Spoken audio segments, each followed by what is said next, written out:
I know where Big was at that day. At the end of the day, you got to place Big in a suite at the MGM Hotel that day. But I want to see some information that could put him in Vegas. If y'all really believe he was out there, you had a boxing event where it's athletes, actors, rappers, people from all over the world. MGM Hotel sold out, and nobody seen this 300-pound, 6'4" dude walking through there with a Kango on.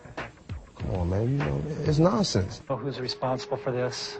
The problem we have with this case is we don't have anyone willing to come forward and testify to it. If you knew who killed Tupac, would you tell the police? Absolutely not. I mean, because, you know, I don't. Why not? Because it's not my job. I don't get paid to solve homicides. I don't get paid. Do you see yourself in 20 years from now? If God give me breath for 20 more years, I see myself changing the world. Because my thought patterns are so opposite of what's the norm. Really? So I would have to change the world, or I have to be changed by the world. I stopped breathing, damn, I see demons. Dear God, I wonder, can you save me? I can't die, my boo-boo's about to have my baby. I think it's too late for praying. Hold up, her voice spoke to me and it slowly started saying, bring your life down to me, I make it better. And how long will I live? Eternal life and forever. Or will I be the G that I was? I make your life better than you can imagine or even dreamed of. So relax yourself, let me take control. Close your eyes, my soul. My eyes are closed. And everything that nigga said came to reality. Living like a bungalow, I'm having money and blowing hella chronic smoke. I bought my mama a Benz, my boo-boo a Jag, and now I'm rolling in the nitrous AL Ray. Just remember, change your mind, cause when the store set tripping, that ass is mine. East Coast, West Coast thing is something that the journalists and people are making that just to get paid off this so it can drag out and everybody can have albums. They're perpetuating this so it can be drama. When it all go down, don't look at me and Biggie and be like, why is there a big East Coast, West Coast war when you're shooting this to 300 homes, 300 countries, telling them about an East Coast, West Coast war that they would never know exists. So that's where information becomes a problem. Take a close look at Snoop Dogg, because in days to come, Snoop knows there's something's going to happen to Tupac. And the East Coast, West Coast thing is something that the journalists and people are making that just to get paid off this so it can drag out and everybody can have albums. They're perpetuating this so it can be drama. When it all go down, don't look at me and Biggie and be like, why is there a big East Coast, West Coast war when you're shooting this to 300 homes, 300 countries, telling them about an East Coast, West Coast war that they would never know exists. So that's where information becomes a problem. Snoop knows Tupac's life is in danger days before his death. How do you feel hip-hop would be today if Big and Tupac was here still? And it's sad to say that their lives had to be sacrificed for hip-hop to become what it is today. We talked about human sacrifice, okay? There it is, right in their book. I mean, I didn't invent that. That's there. And it's sad to say that their lives had to be sacrificed for hip-hop to become what it is today. As an expert on cults and satanic ritual abuse, I have information from various sources that judges, law enforcement, prosecutors, attorneys, doctors, and many, many prominent individuals, including actors, actresses, professional football and baseball players, are involved in these type activities.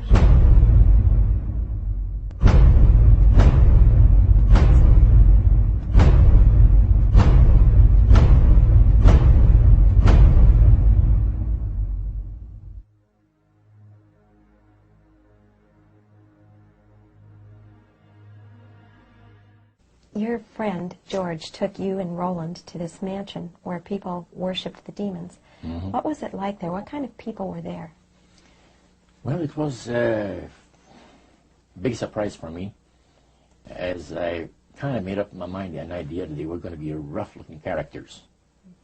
But as we entered the place, I was amazed to see that they were all very well-dressed, well-mannered, and that a lot of the people, as we were being introduced to people, were professionals, doctors, attorneys, a lot of business people. And see what they had a praise session to the gods, which is the spirit counselors, which are in charge of legions of spirits, of demon spirits.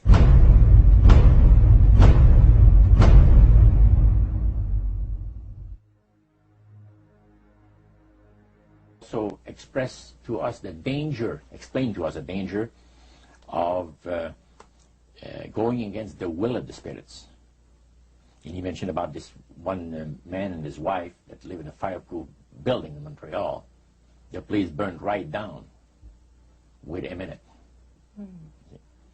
He was one of their members that had decided that, well, he wanted to think things over. He was not going to get initiated at a time that the spirit said he would like him to be initiated into the society. So in reality, Roger, you were chosen by high-powered demon spirits to be a part of their human special... To me, he's an activist. He was an activist, an activist, an activist. He wasn't just no rapper. He was an activist. This ain't no democracy. Pac knew that the elite was paying the government, the elite on the government, on the president, everybody else. Pac was talking about that shit, and they didn't want to hear that shit. They didn't want no young black brother telling these black people in the ghetto that your strings is being pulled by a committee of 300. Money and women, the funny beginnings, tragic endings. I can make a million and still not get enough for spending. And since my life is based on sinning, I'm hell-bound. Rather be buried than be buried, living hell down. My game plan to be trained in military mind of a thug lord sitting in the cemetery. I've been lost since my adolescent, calling for Jesus, holding as a youngster, wondering if he sees us. Now, I call this one for the public. If they ever come get me for some bullshit and I don't want to go to jail, which I don't, I got this phobia. I ain't going to jail. Not unless I want to. Not unless I did something. I'll go. But I ain't finna go for nothing, you know what I'm saying? So if they come for me, I'm putting a 90 rounder in. They made me I'm focusing on changing the world, whatever I can do to achieve more, to be a better person, to make more money, and to get myself to a position in this business where I don't have to take as many orders, and I can give a few, and I can give back. That's what I'm trying to do. I'm setting out one lone young black male with the stack against me against the world, with about 30 cases. They're all getting dropped, and then I'm going to take the world over. Half my fans are white. They listen as much as the black fans. My fans know that I'm real. I was 22. I felt like now I got every man in America wants to know what I want to do.